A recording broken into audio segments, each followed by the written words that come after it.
My wife said, the midnight calls from my boss are just work. I said, okay. Then I started calling his wife every midnight, and the two of us planned both divorces. I'm 34. Heather and I had been married for 5 years when the midnight calls started. The first one came at 11:50 on a Tuesday. Her phone lit the dark bedroom and she slipped out to the balcony before the second ring. And when she came back 20 minutes later, I asked who it was. Curtis, her boss. Just work stuff. I sat up. At midnight? He's a night owl, she said, and we have a huge account closing. She said it the way you explain things to a child. I asked if it could wait until morning. No, she said, because some of us actually care about getting promoted. She rolled over, and that was the end of it. The calls did not stop. 3 or 4 nights a week, always near midnight, always on the balcony with the door slid shut. Heather started keeping her phone face down and her ringer low. One night she got up, brushed her hair, and put on lip balm before she answered. For a phone call, I said. I might video in, she said. I'm not going to look like a mess for my boss. She laughed at something Curtis said before I even heard the call connect. I told her, as calm as I could, that the whole thing made me uncomfortable. Don't make it weird, she said. He's married. I'm married. We're 2 adults doing a job. She patted my chest like I was being adorable. You're not the jealous type. That's why I married you. I tried one more time, gently. It is just a lot of late nights with one person. Heather rolled her eyes. Do you want me to tank my career so you can feel comfortable? Grow up. This is what ambition looks like. She said it like I was the problem in the room. So I said, okay. I really did say okay. Then I remembered the barbecue. Curtis had thrown a company cookout in the spring, and I had spent an hour by the grill talking to his wife, Dana, while our spouses worked the crowd. She was easy to talk to and clearly bored of the whole thing.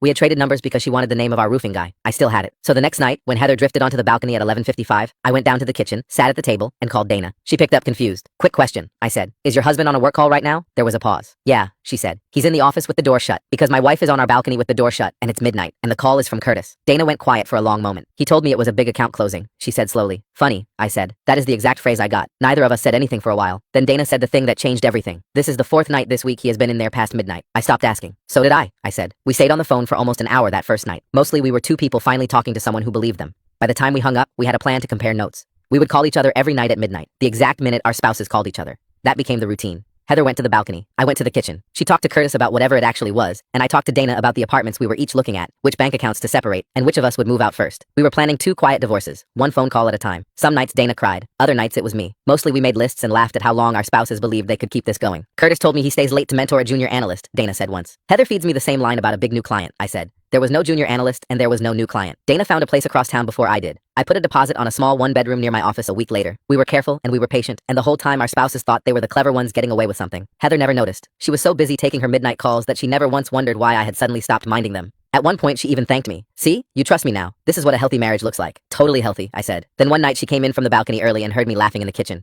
She stopped in the doorway in her robe. Who are you talking to? I set the phone face down the way she always did. Work stuff. It is midnight. She is a night owl. Heather's eyes narrowed. She? Dana, I said. Dana, Curtis's wife? Why on earth are you on the phone with Curtis's wife at midnight? I leaned back in the chair, perfectly calm. It is just work. We are coordinating. She is married. I am married. We are 2 adults doing a job. You taught me that is totally fine. Heather sat down hard in the other chair. That is completely different and you know it. Because Dana and I actually have a reason to talk, I said. We have been comparing schedules. Yours and Curtis's. They line up perfectly, every single night, right down to the minute. Her face cycled through about 5 emotions in 3 seconds and landed on anger. She stood up so hard the chair scraped and her voice was shaking. You went behind my back and called his wife? Do you have any idea what you could do to my career? I stayed in my seat. I kept my hands flat on the table. Your career, I said. That is your concern right now.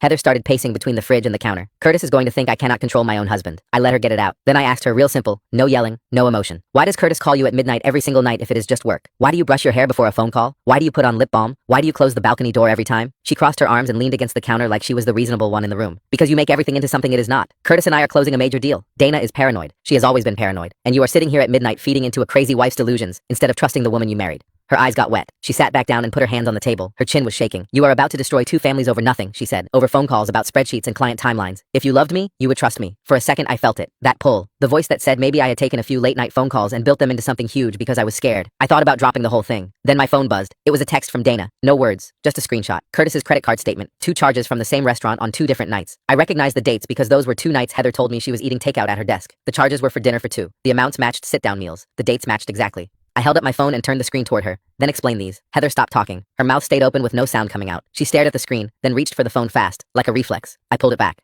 Those could be anything, she said. Client dinners. We take clients out all the time. With no client name on the reservation? I asked. She pushed back from the table, went down the hall, and slammed the bedroom door hard enough to rattle the picture frame in the hallway. I sat there for a minute, just breathing. Then I called Dana. She answered on the first ring. How did it go? I leaned back and rubbed my face. She almost got to me, I said. She started crying and talking about trust, and for a second I thought maybe I was the one being crazy. Dana let out a small, tired laugh. Curtis tried the same thing about an hour ago, she said. He sat down next to me on the couch, held my hand, and looked at me like he was really worried. He played the concerned husband so well, I almost forgot why I was mad. Then Dana told me she had met with a lawyer that afternoon. The lawyer said they needed a documented pattern showing this was ongoing and deliberate. Not just 2 dinners and some late-night calls, but a clear timeline. Dana had already started keeping a written log. Every night she wrote down the date, the time Curtis went into his office, how long he stayed, and whatever excuse he gave her when he came out. She asked me to do the same. If we both have logs that match up on the same nights, that is a pattern no one can argue with. I told her I would start that night. 4 more weeks, she said. We document everything, and then we file on the same day. Both of us. At the same time. They do not get to warn each other. I agreed. I hung up, turned off the kitchen light, went to the couch, and started typing the first entry in my log. 3 days later, Heather came home with a different face. Softer. Careful. Like she had been practicing in the car. She sat down across from me and folded her hands on the table. I talked to Curtis today, she said, about the phone calls. He agreed the late calls were unprofessional. We both realized it was putting stress on our marriages, and it was not fair to you or to Dana. So we are stopping. No more midnight calls. It is over. She reached across and put her hand on mine. I chose us, she said. Can we just move forward? I said, okay. That night the phone stayed dark at midnight. No buzz, no glow, no Heather slipping out to the balcony. She cooked dinner Tuesday, the chicken dish she used to make when we first got married. Wednesday she made pasta from scratch and set the table with the nice plates we never used. She suggested a weekend trip to the mountains. She asked about my day like she actually wanted to hear the answer. That night I texted Dana. The call stopped. She says it is over. Dana wrote back almost immediately. Same here. Curtis brought me flowers yesterday. He has not brought me flowers in 2 years. Part of me, a bigger part than I want to admit, started wondering if maybe I had been wrong. Maybe Heather really did choose us. Maybe I was about to blow up my entire marriage over phone calls that turned out to be nothing. I called Dana from my car in the parking lot at work. I am not sure anymore, I said. She stopped the calls. She is cooking dinner. What if we are wrong about all of this? Dana was quiet for a long moment. Check her phone, she said. I felt my stomach tighten. I do not want to be that person, I said. Neither do I, Dana said. But if it is really over, there will be nothing to find. And if it is not over, you need to know that before you talk yourself out of the only plan that protects you. She was right. I hated that she was right. That night, Heather went to take a shower. I sat on the bed looking at her phone on the nightstand, face down the way she always left it. I typed in her passcode, the one I had seen her punch in 100 times. I went straight to the call log. Curtis's name was gone. Every single call, wiped clean, going back weeks. If it was really over, why would she need to erase the evidence? I was about to put the phone down when I noticed a folder on her second screen labeled Work Tools. I had never seen it before. Inside were a couple of normal apps, a calculator, a note-taking thing, but there was one I did not recognize. It looked like a messaging app, but it was not one she normally used. I opened it. One conversation, one contact, Curtis. The most recent message was from that afternoon. Good call on the pause. Let him cool off. 2 weeks and we go back to normal. I read it twice, then a third time. 2 weeks of cooked dinners and weekend trips and then right back to the balcony at midnight like nothing ever changed. They were not stopping. They were waiting. I put the phone back exactly where it was, face down, same angle. The shower turned off. Heather came out in her towel and smiled at me. This warm, easy smile, like everything between us was good now. You seem tense. Everything okay? Just tired, I said. She got dressed and fell asleep watching something on her tablet. I waited until her breathing was slow. Then I went to the kitchen, closed the door, and called Dana. She picked up fast. I read her the message word for word. Good call on the pause. Let him cool off. 2 weeks and we go back to normal. Dana's voice went flat and hard, like something inside her had finally turned to stone. 2 weeks, she said. They think 2 weeks of flowers and pasta is enough to make us stupid again. Then Dana told me she had found something else. Curtis had left his laptop open that morning while he was in the shower. She walked past the office and the screen was on with a calendar pulled up. Not his work calendar, a private one she had never seen before. Entries going back 3 months. No full names, just initials. H and C. Every entry had a date, a time, and a location. Restaurants, addresses she did not recognize. Dana took photos of the screen and emailed the calendar file to herself. This is enough, she said. Forget the 4 weeks. We move now. Her lawyer was scheduled for Friday. She asked me to go the same day. I will be there Friday, I said. No more second guessing, she said. They had their chance to stop and they used it to plan how to start again. I found a lawyer through Phil, my friend since college, and the only person on the planet I had told any of this to. Phil got me in that week. Friday morning, he drove me to the lawyer's office downtown and sat in the waiting room with a magazine he did not read. The lawyer was direct. No small talk, no pity face, just business.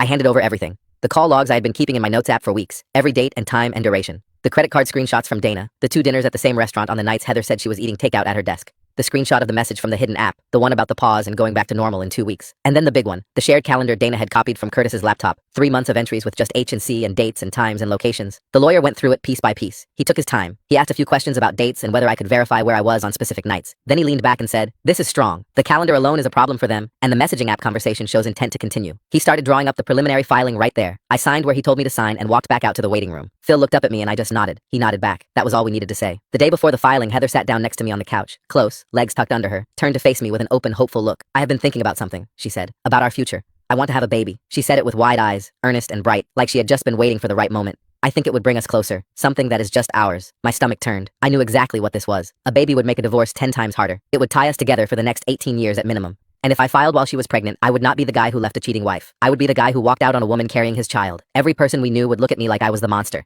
This was not about starting a family. This was about building a cage. "Let me think about it," I said. I kept my voice even. Heather squeezed my hand. "Okay," she said. "Just do not take too long." She kissed me on the cheek and went to the kitchen to start dinner. That night I called Dana. I barely got the word baby out before she cut me off. "Are you kidding me?" she said. "Curtis said the same thing to me last week. Not a baby. He suggested we renew our vows. Big ceremony, our families, the whole thing. He said he wanted to recommit to our marriage in front of everyone we love. A vow renewal would make me look insane if I filed for divorce a month later." Everyone at the ceremony would say I led him on. He was building an alibi. I leaned against the counter and closed my eyes. He asks you to renew your vows. She asks me to have a baby. Both in the same week, both right after the 2-week pause. Because they are talking about this, Dana said. They are coordinating their moves the same way we are. Friday, I said. I am filing Friday. Same, Dana said. Both filings go in the same day. They do not get a heads up. It happens at the same time. Thursday night, Heather was on the couch with her legs stretched out, scrolling her phone, completely relaxed. She had a glass of wine on the coffee table and her hair was down, and she looked comfortable and calm, like a person who believed every problem in her life had been solved. She glanced over at me and smiled. I am really glad we got past all that craziness, she said. You and me, we are good now, right? I looked at that easy smile and the phone in her hand that still had a hidden app with Curtis's messages on it. I thought about every midnight call, every eye roll, every time she patted my chest and told me I was not the jealous type, like it was a compliment and a warning at the same time. Every time she said, this is what ambition looks like. The message that said, let him cool off. 2 weeks, and we go back to normal. The baby. Yeah, I said. We are good. I told her I was going to bed early. She barely looked up. Okay, babe. Love you. I walked to the bedroom and closed the door. My bag had been in the trunk of my car since Wednesday. I got into bed, set my alarm for 6, and lay there in the dark, listening to the sound of Heather laughing at something on her phone in the other room. Friday morning, I was up at 6. The alarm barely made a sound before I shut it off. Heather did not move. I showered, got dressed, went to the kitchen. I made coffee for one. At 8:15, my phone buzzed. A text from Dana. 3 words. Filed. It is done. I set the phone down and took a long sip of coffee. At 8:30, my lawyer sent a confirmation. My filing was submitted. Both of them in the system on the same morning, just like we planned. Heather came downstairs around 9, still in pajamas, not a care in the world. She poured herself a cup from the pot. You are up early, she said. I have a busy day, I said. Then the doorbell rang. Heather frowned. Who is that this early? I did not move from my chair. Probably for me, I said. She walked to the front door. I heard a man's voice ask for her by name, first and last. A pause. The sound of paper being handed over and footsteps walking away.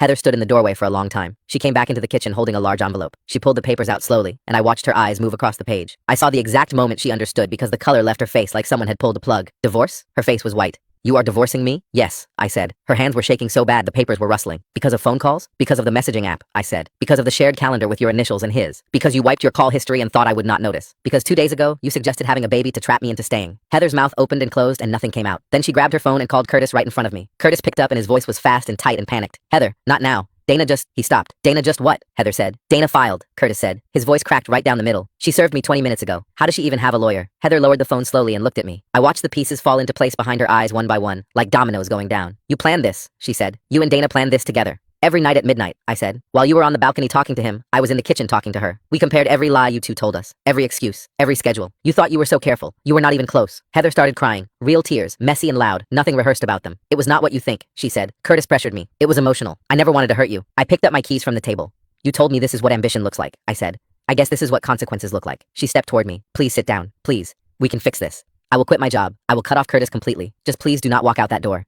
I stopped at the door. I put my hand on the knob. And for the first time in months, I did not feel angry. The anger was gone. All that was left was heavy, bone-deep tired. You had months to fix it, I said. You used that time to plan how to keep lying. I opened the door and walked out. Phil was parked at the curb with the engine running. I got in the passenger seat and closed the door. Phil did not say a word. He put the car in drive and pulled away from the curb, and I did not look back. 2 months later, I am sitting in my 1-bedroom apartment. It is small and quiet and completely mine. My phone buzzes and it is Dana sending a photo of her new place across town. There is a little balcony with a plant on it. The message says, no midnight calls, just peace and quiet. I smile. I have not spoken to Heather since the morning I walked out. The divorce is moving forward. Phil told me last week that Curtis lost his position at work after Dana reported everything to the company's ethics board. Something about a relationship with a subordinate spouse being a conflict of interest. Heather took a job at a different company. I do not know the details and I do not ask. Some nights I still wake up at midnight out of habit. But the phone is dark and the apartment is still, and I roll over and go back to sleep.